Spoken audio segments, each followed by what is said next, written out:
Hi cuties, I'm not gonna lie, I feel the need to get this rant off simply because Best Buy has fried me by not giving me my Dragon's Dogma 2, so I've been sitting here twiddling my thumbs instead of being a badass arisen thief to cook up a beautiful review video for y'all. Anyways, let's get started, shall we? I was sitting there sipping on my morning cup of joe, reading the newspaper and such, when I read that the status of the PlayStation VR 2 is actually halted as they've stopped the production of a fantastic VR machine that I've rarely been able to use in the fucking first place. All because it seems like PlayStation this generation has a huge problem. That problem is what we will discuss here, but before I get into it, let it be known that I would honestly consider myself to be a Sony pony.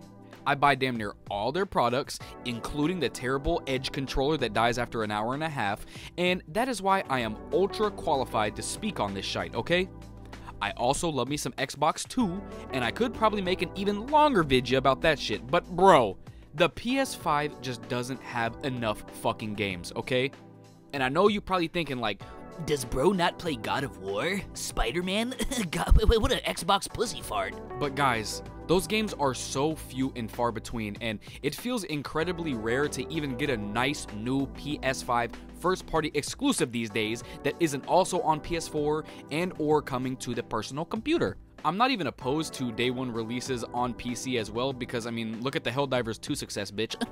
I personally just think that in terms of generations, if the releases don't pick up in this latter half as Sony has stated the PS5 is in already, What the fuck? it'll probably be the weakest PlayStation gen ever. I mean, bro, they really remade Last of Us Part 1. They did a Last of Us 2 remaster only 4 years after its original release, and now they talking about doing shit like remaking Horizon Zero Dawn, bitch? I'll be honest, an argument could be made that I should instead touch grass, but I mean, I just did a 2001 games retrospective, and it quite literally clears most modern years in gaming, and has shown me that we simply don't get peak anymore like we used to. Every game nowadays has some sort of controversy if it doesn't release at 4K 60 FPS instead of just worrying about if the game is fantastic or not. Just recently, Infamous Second Son turned 10 years old.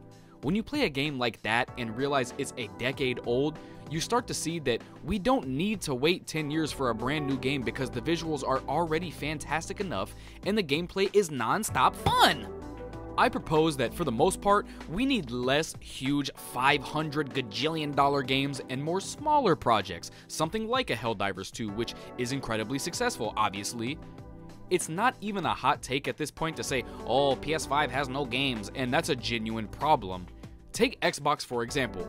They're going all in on dropping a myriad of weird, experimental, fun new IP. Does every single one of them hit? Hell no! But they're trying, and it seems now they've gotten over that hump of not having any good first-party titles. Xbox is in this conversation too of being a bad generation, by the way, overall, but that's neither here nor there. I mean, shit, let's spin the block to what I was talking about in the intro. PlayStation dropped the PSVR 2 with one first-party title, which was 90% a climbing simulator, and hasn't announced any more first-party VR games for it since.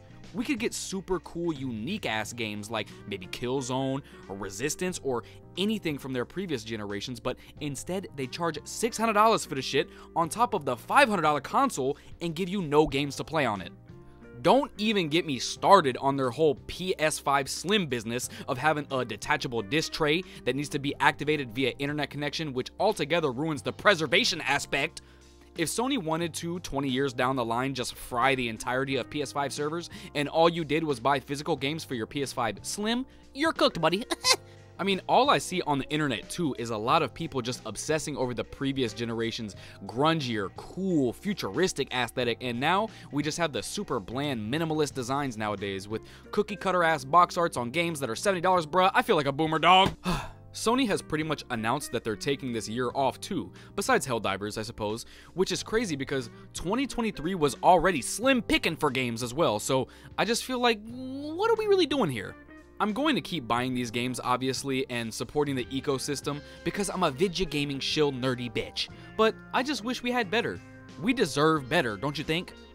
It might be blasphemous to some to say that this generation is lacking in some way because I know that the generation as a whole, including third-party games, has been pretty good. We got Elden Ring, Baldur's Gate 3, Alan Wake 2, Resident Evil 4. We've been eating a little bit from the third-party side, I admit. I just feel like the development times and focus on making as much money as possible from live services and such is ruining the real artistic AA games we used to see from Sony, like Tokyo Jungle, Astrobot, Parappa the Rapper, for God's sakes. I mean, come on! I realize this vidya is really just gonna come off as non-stop crybaby first world problem ranting, but this shit means something to me, man. PlayStation is supposed to be killing it with the releases, and we still don't even have a damn Bloodborne remaster, yet we got 3 Naughty Dog ones in 3 years?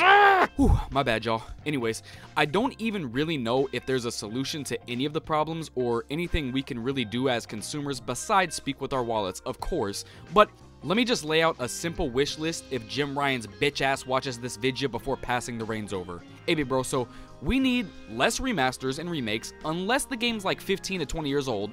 Not every game needs to be $70. Good job on Helldivers being $40. I appreciate that. Also, please stop ignoring the PSVR 2's greatness and give the first-party PSVR 1 games an actual upgrade path, bitch. Lastly, bring back that stank y'all used to have in the PS1 and 2 era. Y'all got too greedy with the PS3 generation, and you're doing the same shit now. I mean, $200 for a Pro controller with 2 paddles, 1 for each hour of battery life, I guess, right? Let me just stop, y'all. I'm getting too heated. I'll end off by saying this generation isn't all bad, and I won't ignore the rocky start it had, especially during the global sick times, but I am getting really tired of Sony pumping out overpriced remakes, hardware, and not giving the people what we need, like more creative IP, or even games that genuinely need remasters like Sly Cooper, Jak and Daxter, or even Bloodborne.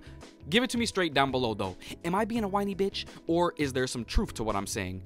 And are y'all getting fed up as well? Let me know, please. Thank y'all so much for the support on my channel, and thank you for 428 sub sandwiches. Drop a PS1 on the like button, an iToy on the subscribe, and I love you guys. Bye.